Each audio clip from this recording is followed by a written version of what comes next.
আমরা ক্যাডে একটি গুরুত্বপূর্ণ কমান্ড নিয়ে আলোচনা করব যা আমাদেরকে সাহায্য করবে প্রতিক্ষণে প্রত্যেকটা কাজের ক্ষেত্রে। আমরা যে কাজটি এখন দেখব সেটি কমান্ড হচ্ছে ওসনেপ কমান্ড। ওসনেপ কমান্ড আসলে সাধারণ আমরা যে বিন্দুটিকে কাঙ্ক্ষিত যে বিন্দু সে বিন্দুটিকে পাওয়ার জন্য এই কমান্ডটি খুবই প্রয়োজনীয়। যেমন আপনাকে বললে দেখালে আপনি বুঝবেন।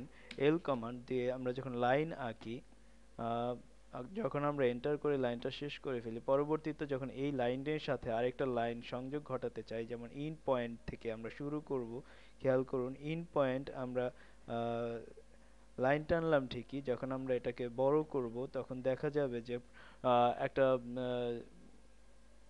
ব্যাপার আমরা দেখেছি যে মিলিত হয়নি লাইনটি। ঠিক এই ঝামেলাটাকে এড়ানোর জন্য আমরা ওসনেপ কমান্ড ব্যবহার করি। আমরা দেখি ও O S N A P ই ওসনেপ কমান্ড।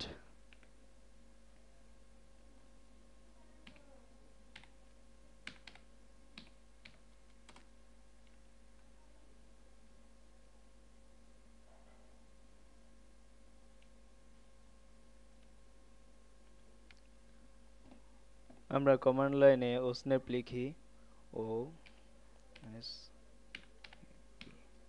ওসনেপ কমান্ড লেখার পরে একটি ডায়লগ বক্স আসবে, ড্রাফটিং সেটিং, অর্থাৎ ড্রাফটিং কাজ করার জন্য সম্পূর্ণ সেট করার জন্য যে উপাদানগুলি আমরা দেখছি এখানে in point, mid point, centre, node, quadrant, intersection, যেগুলি আমাদের খুবই প্রয়োজনীয়। আমরা প্রয়োজন অনুযায়ী লাইনে ইন পয়েন্ট, মিড পয়েন্ট, সার্কেলের জন্য সেন্টার, দুটি বিন্দুর জন্য নোড, কোয়াড্রেন্ট, সার্কেলের কোয়াড্রেন্ট পয়েন্ট, ইন্টারসেকশন, এক্সটেনশন বর্ধিত যে লাইনটিকে আমরা আপনারা দেখালে আপনি বুঝবেন পরে।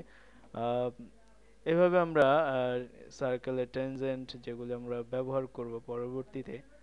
আহ, এখন একটি লাইন আঁকি, পি এল এন্টার দেওয়ার ফলে যখন আমি এই লাইনটাকে আরেকবার আঁকতে যাব, ইন পয়েন্ট ধরবো, তখন দেখুন লাইনের ইন পয়েন্ট আমরা পেয়ে যাচ্ছি। যখন আমি একটা নির্দিষ্ট লম্ব আঁকবো রেখার উপর, তখন আমি মিড পয়েন্ট পেয়ে যাচ্ছি। আমরা যখন একটি সার্কেল আঁকার পরে সার্কেলের সেন্টার খুঁজতে যাব, তখন আমরা ওসনেপ কমান্ডের সাহায্যে সেন্টার খুঁজব।